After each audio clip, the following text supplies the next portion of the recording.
you for all that you've given me. You are generous and good forever. Help me share the love you're showing me. I want everyone to know you better. Ooh, I don't wanna miss out on the good right now. Ooh, and everything I see, you're good, so good to me. I have decided I will depend on you no matter what.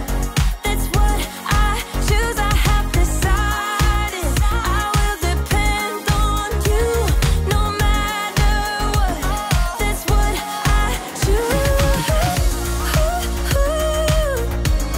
That's what I choose. I am content in you. That's what I choose. I am content in you.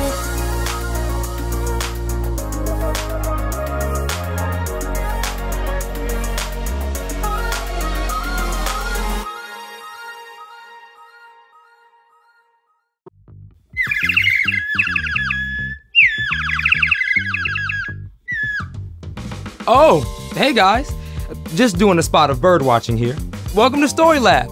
This week we're taking a look at the story of a small snack that turned into a feast to remember. And speaking of snacks,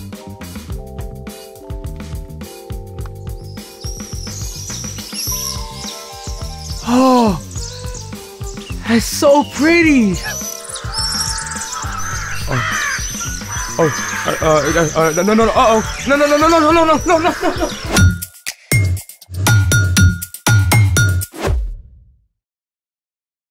Hey guys, welcome to Story Lab. I'm Carter. And I'm Zeke. This month we're talking about how everything we have is a gift from God. So we can give freely to others. Special delivery for Carter.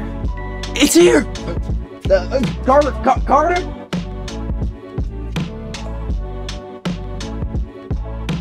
Hey,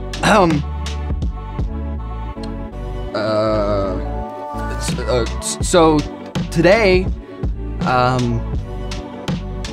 hey, watch this. Oh, this is pretty easy. Let's go higher. What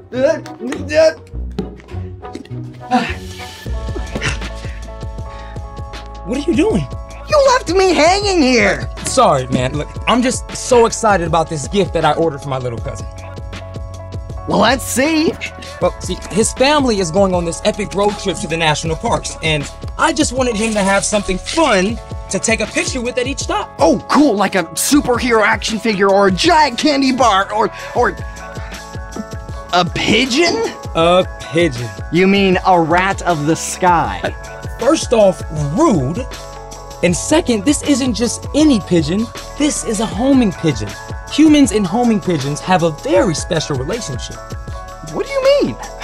You see, thousands of years ago in ancient Egypt, humans used homing pigeons to deliver letters over long distances.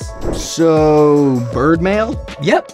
Homing pigeons were even used in ancient Greece to deliver the results of the Olympics. Oh. For the gold! Homing pigeons have even saved lives. This pigeon named Sher Ami saved hundreds of soldiers during World War I by flying straight through enemy lines to deliver a message. He got a Medal of Bravery for it. That's even better than Olympic gold. But how do the pigeons know where to go? Homing pigeons navigate by landmarks, the position of the sun, and a little thing called magnetoreception. Magneto. Not quite.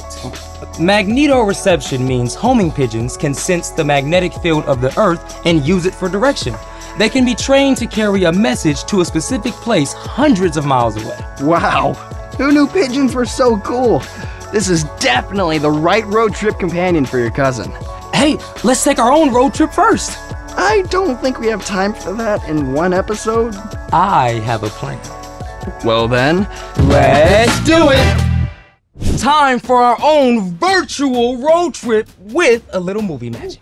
I've got my camera and I'm ready to see the world! First up, in the Peach State, Atlanta, home of the busiest airport in the U.S. Perfect. Oh, are we gonna fly? Straight across the Atlantic Ocean. I wonder if we'll see any whales. Perfect. That's the Berlin Cathedral in Germany. Oh, guten Morgen, mein Freund. Perfect. Oh, I know this one. It's Timbuktu in Mali. The Sahara. Oh, architecture is super cool. Perfect. Oh, that's the famous Lotus Pond in Taiwan. Oh, so much to see. Amazing. Oh, man.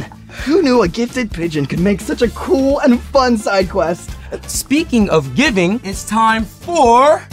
The story before the story.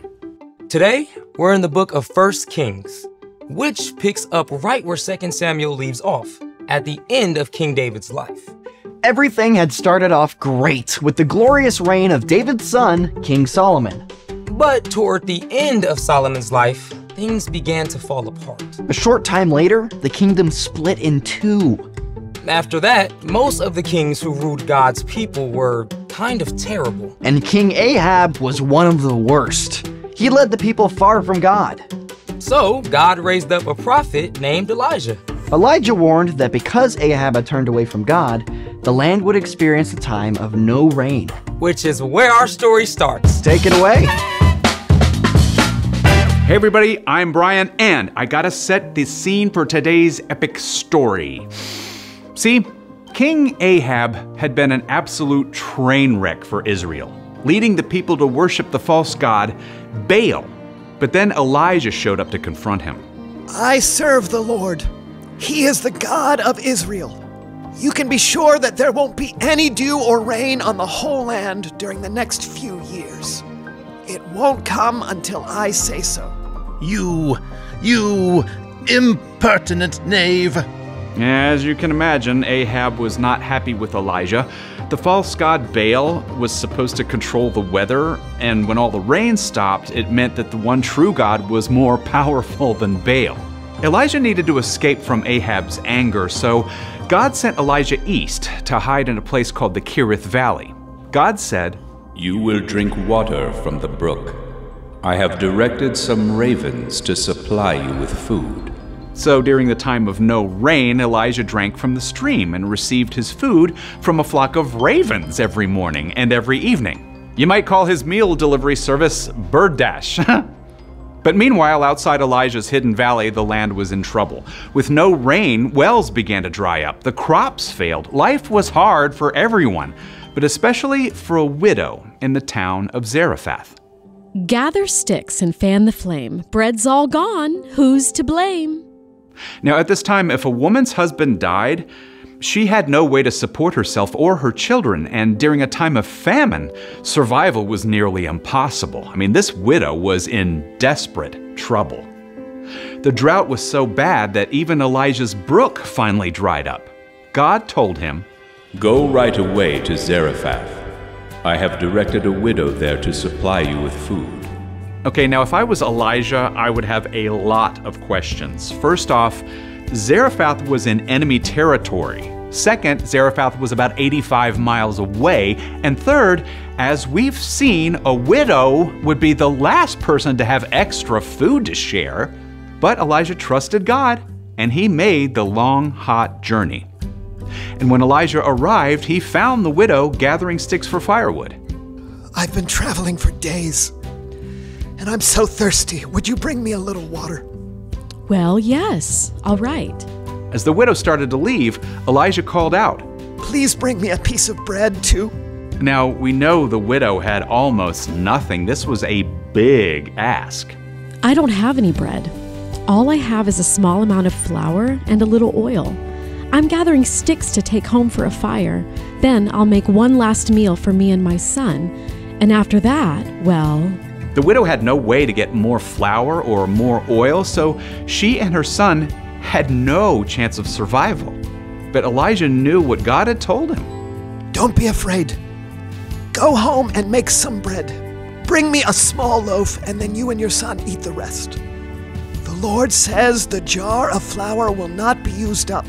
The jug will always have oil in it until the day the Lord sends rain. We don't know what the widow thought about this. What Elijah said must have sounded crazy. But she chose to go and do it. She shared her bread with Elijah and had enough left for a meal with her son. And the next day... Look, there's flour here. I know, I used it up yesterday. Quick, bring me that jug. There's oil too. Just like Elisha said. We can have breakfast, lunch, dinner. Second breakfast, 11sies. Afternoon tea. From that day on, the jar of flour and the jug of oil always stayed full enough to provide food for the next meal. And for the rest of the drought, Elijah, the widow, and her son had food to eat, just as the Lord had promised. The end. You know, I've always wanted a bottomless jar of the chocolate hazelnut stuff. Or a never-ending box of pizza. Truth is, we often forget what we do have. So, what's our part in the story? Well, it's easy to compare yourself to other people and feel like you don't have much. But even if you don't have a lot of stuff, like the widow in our story, you can still be generous.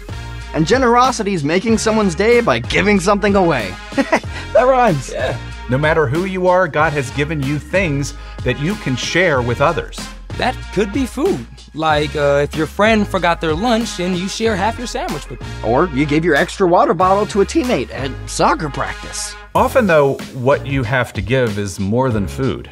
Yeah, it could be like giving a listening ear to your grandpa when he tells you the exact same story for the 9th time in a row. Or pausing to give a smile to the crossing guard. That's right. You can give your time. Your energy. Your encouraging words. Even your good attitude. Jesus showed us amazing ways to give. He was constantly traveling and hardly owned anything, but he always had kindness and help to offer the people around him. No matter who you are or what's going on, God has given you something that you can share with others. Hey Brian, thanks for giving us your time. You are most welcome. See you next time. So, here's the thing.